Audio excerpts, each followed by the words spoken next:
یہ اعتراضات تب پیدا ہوتے ہیں جب دل کے اوپر غفلت کے پردے پڑ چکے ہوتے ہیں، اور یہ بات بھی حقیقت ہے، پہلے آنکھوں سے پردہ اترتا ہے، اس کے بعد چہرے سے پردہ اتارا جاتا ہے۔ ایک اعتراض بہت کامن ہے، پردہ تعلیم کے راستے میں رکاوٹ ہے۔ پردہ تعلیم کے راستے میں رکاوٹ ہے۔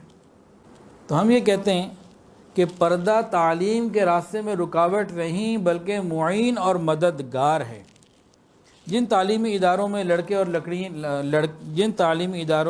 اور لڑکیاں کو ایجوکیشن مخلوط تعلیمی نظام میں پڑھتی ہیں، تو اکثر و بیشتر آپ دیکھ لیجئے کہ ان کا پڑھنے کے اوپر توجہ کم اور ایک دوسرے کو پڑھنے پڑھانے میں توجہ زیادہ ہوتی ہے۔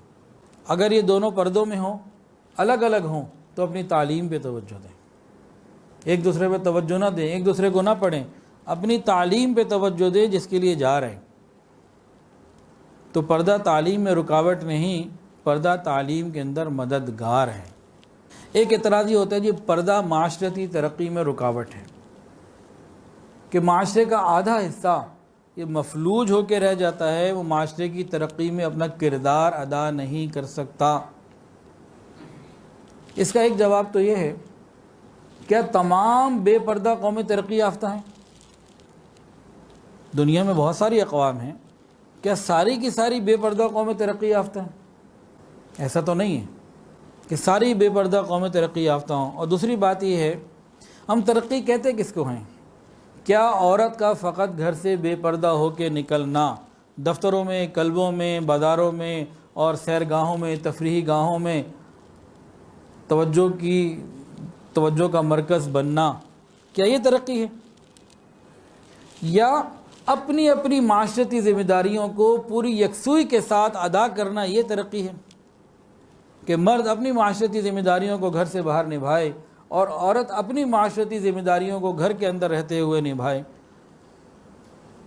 عورت کی معاشرتی ذمہ داری کیا شریعت نے رکھی؟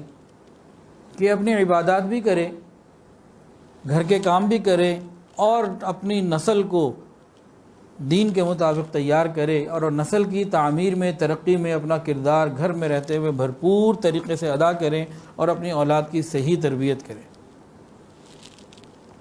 ترقی کو مغرب کے معیار پر پرکھنے کی ضرورت نہیں، ترقی کو اللہ اور اس کے رسول کے بتائے ہوئے حکموں کے اوپر دیکھنے کی ضرورت ہے۔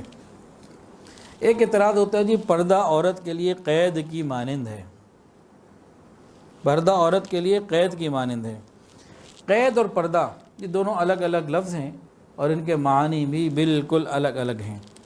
قید کہتے ہیں کسی شخص کو اس کی مرضی کے خلاف کہیں بند کر دینا، جبکہ پردہ کہتے ہیں عورت کا اپنی خوشی سے غیر مردوں سے اوجھل رہنا، دور رہنا۔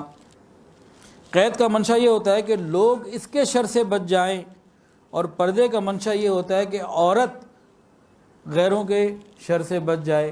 قید کا منشا کیا ہوتا ہے کہ اس کو قید کر دو کہ اس کے شر سے لوگ بچیں، اور پردے کا منشا کیا ہے کہ میں پردے میں رہوں کہ میں غیر مردوں کے شر سے بچ جاؤں۔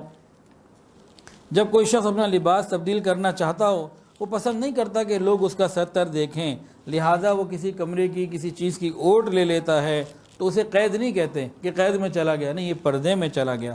تو معلوم ہوا قید مجبوری سے ہوتی ہے اور پردہ خوشی سے ہوتا ہے۔ اور قید انسان کے جرم کی سزا کے طور پر ہوتا ہے۔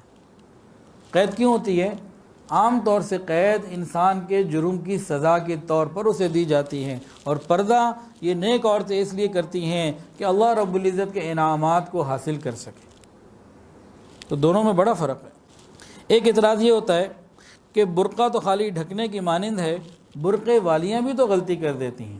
یہ بات ذہن نشین کر لیں۔ پہلی بات، اگر کسی برقعے والی، پردے والی سے بھی گڑبڑ ہوئی ہے نا، تو اس کی وجہ بھی بے پردگی ہی بنی ہے۔ اگر کسی نیک سے، دیندار سے، برقعے والی سے، پردے والی سے اگر گڑبڑ کوئی ہوئی ہے، کوئی غلطی اور حرکت ہوئی ہے، تو اس کی وجہ بھی بے پردگی ہی ہے کہ اس نے پردے کو توڑا۔ اگر وہ پردہ نہ توڑتی تو وہ گڑبڑ ہی نہ ہوتی، تو پھر یہ دلائل بھی پردے کے حق میں آ گیا، یہ دلیل بھی پردے کے حق میں آ گئی۔ اگر وہ بے پردگی سے مکمل اپنے آپ کو بچتی تو ہو ہی نہیں سکتا تھا کہ غلطی ہوتی، کوئی مسئلہ ہوتا۔ ایک بات۔ دوسری بات بہت غور کرنے کی بات ہے، کہ جب پردے والیاں تھوڑی سی پردے میں غلطی کر بیٹھے تو حادثات ہو جاتے ہیں، تو جہاں پردہ ہی نہیں ہوتا وہاں کیا ہوتا ہوگا؟ بعض عورتیں کہتی ہیں جی ہم 3 بچوں کی ماں بن گئی ہیں، اب ہمیں کون دیکھتا ہے؟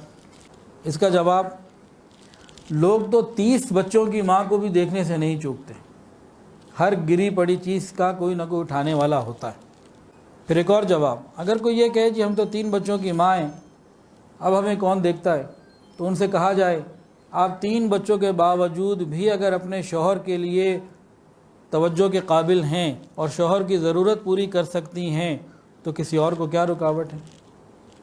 ایک اعتراض یہ ہوتا ہے جی پردہ کرنے سے غیر مرد زیادہ شوقیہ نظروں سے دیکھتے ہیں، تو اس کا جواب بھی یہ ہے کہ خود سوچیں، اگر پردے والیوں کو دوسرے لوگ اتنے شوق سے دیکھ رہے ہیں کہ جہاں صرف کالا برقع نظر آ رہا ہے اور کچھ نظر نہیں آ رہا، تو جہاں یہ کالا برقع نہیں ہوگا، پردہ نہیں ہوگا، تو وہاں جہاں جسم بھی نظر آ رہا ہو، بناؤ سنگھار زیب و زینت بھی نظر آ رہی ہو، وہاں کتنی ہوسناک نظروں سے دیکھتے ہوں گے۔